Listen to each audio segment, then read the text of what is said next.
अब क्या ही करूं, अब क्या ही खाऊं, अब क्या ही बोलूं, अब क्या ही खरीदूं।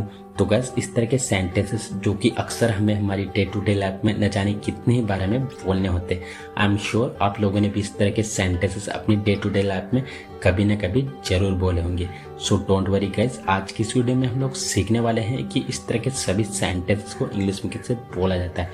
तो गाइस इस तरह के सभी सेंटेंसेस को इंग्लिश में बोलने के लिए जिस स्ट्रक्चर का यूज किया जाता है वो है, सबसे पहले बोला जाता है WH फैमिली, उसके बाद में am I supposed to, verb की फर्स्ट फॉर्म प्लस नाउ, और लास्ट में क्वेश्चन मार्क लगाना ना भूले अगर आप राइटिंग कर रहे हो तो चलिए गाइस कुछ एग्जांपल्स लेते हैं ताकि इसे और बेटर तरीके से सीख सके।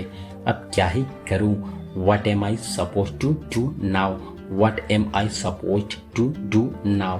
अब क्या ही खाऊं, what am I suppose to eat now, what am I suppose to eat now. अब क्या ही बोलूं, what am I suppose to speak now, What am I supposed to speak now? अब क्या ही खरीदूं, What am I supposed to buy now? What am I supposed to buy now?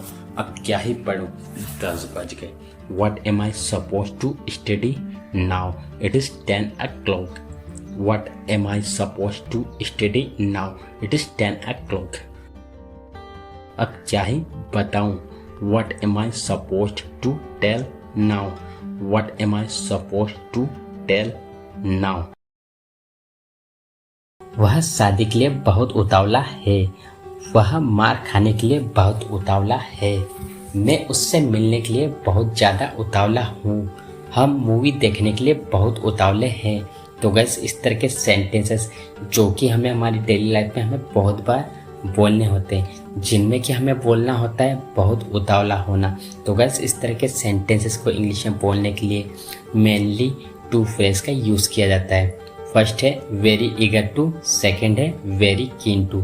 इन दोनों का एक ही मतलब होता है, आप इन दोनों में से किसी का भी यूज़ कर सकते हो, जिसका हिंदी मीनिंग होता है बहुत उतावला होना या फिर बहुत उत्सुक होना। इन दोनों का एक ही मतलब होता है, एक ही सेंस होता है, बस कहने का फ़र्क होता है। तो आइए इसको स्ट्रक्चर में कैसे यूज़ किया जाता है देखते हैं। तो सबसे पहले बोला जाता है सब्जेक्ट, उसके बाद में is am are, was, were plus very eager to plus verb की first form plus other word. तो चलिए गाइस यहाँ पे कुछ एग्जांपल्स ले लेते हैं ताकि इसे और बेटर तरीके से सीख सके। वह शादी के लिए बहुत उतावला है, he is very eager to marry, he is very eager to marry. वह मार खाने के लिए बहुत उतावला है, he is very eager to being beaten, he is very eager to being beaten. मैं उससे मिलने के लिए बहुत ज़्यादा उतावला हूँ, I am very eager to meet her, I am very eager to meet her. हम मूवी देखने के लिए बहुत उतावले हैं, we are very eager to watch movie, we are very eager to watch movie. वह तुमसे बात करने के लिए बहुत उतावला था, he was very eager to talk to you, he was very eager to talk to you. तुम अंधाधुंध पैसे खर्च कर रहे हो, उसे अंधाधुंध पैसे खर्च नहीं करने चाहिए थे, वह खरीदारी में अंधाधुंध पैसे खर्च करती थी, वे अपने बच्चे की शिक्षा के लिए अंधाधुंध पैसे खर्च करेंगे। तो गाइस इस तरह के सेंटेंसेस जो कि हमें हमारे डे टू डे लाइफ में न जाने कितनी ही बार इनका यूज़ करना होता है, और अक्सर आप लोगों ने इनका यूज़ हिंदी में न जाने कितनी ही बार किया होगा और बहुत बार सुना भी होगा। सो डोंट वरी गाइस, आज की इस वीडियो में मैं आप लोगों को सिखाने वाला हूँ कि इन्हें इंग्लिश में कैसे बोला जाता है। तो गाइस इन्हें इंग्लिश में बोलने के लिए जिस फ्रेज का यूज़ किया जाता है वो है थ्रो अवे मनी, जिसका हिंदी मीनिंग होता है अंधाधुंध पैसे खर्च करना। तो आइए इसको यूज़ करने का कंप्लीट रूल जान लेते हैं। तो सबसे पहले बोला जाता है सब्जेक्ट, उसके बाद में हेल्पिंग वर्ब, हेल्पिंग वर्ब के बाद बोला जाता है थ्रो अवे मनी, फिर उसके बाद में अदर वर्ड अगर है तो। एक और बात गाइस, यहाँ पे जो थ्रो है ऐसा मेन वर्ब की तरह काम करेगा, जैसा हमारा टेंस होगा वैसे इसकी फॉर्म चेंज होती जाएगी। तो आइए यहाँ पे कुछ एग्जांपल्स लेते हैं ताकि इसे और बेटर तरीके से सीख सके। तुम अंधाधुंध पैसे खर्च कर रहे हो, you are throwing away money, you are throwing away money.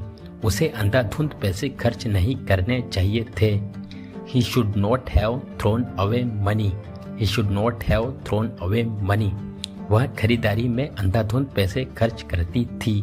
She used to throw away money on shopping. She used to throw away money on shopping. वे अपने बच्चे की शिक्षा के लिए अंधाधुंध पैसे खर्च करेंगे। They will throw away money for their children's education. They will throw away money for their children's education. क्या वह उस पे अंधाधुंध पैसे खर्च कर रहा था? मतलब क्या वह उस पे अंधाधुंध पैसे खर्च कर रहा था? Was he throwing away money on her? Was he throwing away money on her? तुम क्यों अंधाधुंध पैसे खर्च करते हो? Why do you throw away money? Why do you throw away money? सुनने में आया है कि तुम नया घर खरीद रहे हो। सुनने में आया है कि वह अंग्रेजी सीख रही है। सुनने में आया है कि तुमने नया मोबाइल खरीदा है। सुनने में आया है कि उसकी शादी हो गई। तो गाइस इस तरह के सेंटेंस जो कि हमें हमारी डे टू डे लाइफ में न जाने कितने ही बार इनका यूज़ करना होता है और अक्सर आप लोगों ने इनका यूज़ हिंदी में किया भी होगा और बहुत बार सुना भी होगा। सो डोंट वरी गाइस, आज की इस वीडियो में मैं आप लोगों को सिखाने वाला हूँ कि इन इंग्लिश में कैसे बोला जाता है। तो गाइस इन इंग्लिश में बोलने के लिए जिस स्ट्रक्चर के यूज़ करते हैं आइए देखते हैं। तो इसके लिए जिस स्ट्रक्चर का यूज़ किया जाता है वो है rumour has it that plus complete sentence. यहाँ पे आपका कंप्लीट सेंटेंस किसी भी टेंस में हो सकता है, ये आपके ऊपर डिपेंड करता है कि आपको बोलना क्या है। तो आइए गाइस यहाँ पे कुछ एग्जांपल्स ले लेते हैं ताकि इसे और बेहतर तरीके से सीख सकें। सुनने में आया है कि तुम नया घर खरीद रहे हो। Rumour has it that you are buying a new home. Rumour has it that you are buying a new home. सुनने में आया है कि वह अंग्रेजी सीख रही है।